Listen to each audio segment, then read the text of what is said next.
तेरी खता है मेरे जिया,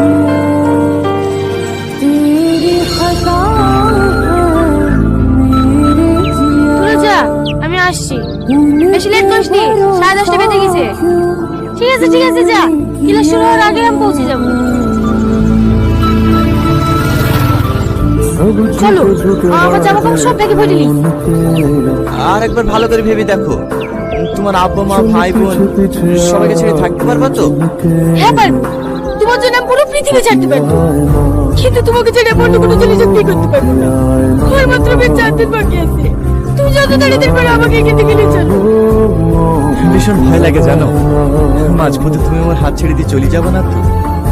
না, মরে গেলেও না, যতই ঝড় আসুক, কথা দিলাম আমার শেষ নিঃশ্বাস পর্যন্ত আমি তোমারই থাকবো।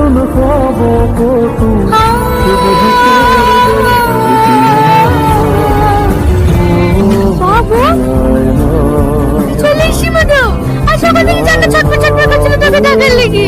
তোরা তোকে ফোনটা লাগাতে বললো, ফোনটা লাগলো না। বাড়ি এসে দেখো ফোন করে জানাবেন নি, বসতে তো খুব ভালো লাগে না। সবসময় কি হয়ে গেছে দেখো দিদি, খাওয়া দাওয়া ঠিক মতো করিস নাকি?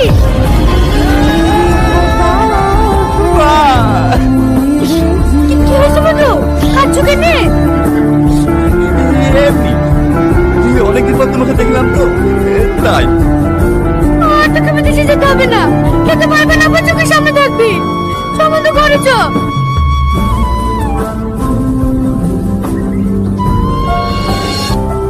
কি হয়েছে রে মধু? কিছু না। আমি তোর মা, আমাকে বলবি নি? বলছি তো কিছু হয়নি। মায়ের চোখে বাকি দিবি? আসার পর থেকে দেখছি মন মন হয়ে ঘুরে ঘুরে